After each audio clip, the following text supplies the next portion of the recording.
Right, as you can see, the dog is really lapping it up in the new kitchen family room, and I thought I'd show you our end result. We're still working on things, but this is the new part now. I'll just show you from here where we've got our new kitchen.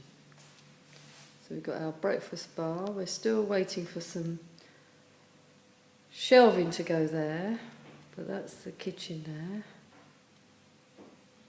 And then coming round to the door, table.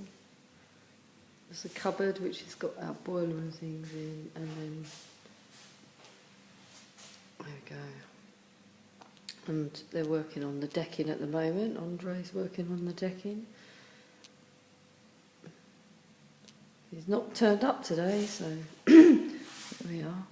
And then obviously we've got my utility room, which is a bit of a mess at the moment because I've got a lot of stuff out there that I'm trying to unpack and get back in the house. And then we've got the roof light. Andy decided to have a TV in, and there's a roof light. There's some blinds that we can see out. I can close off if I wish. And that's it.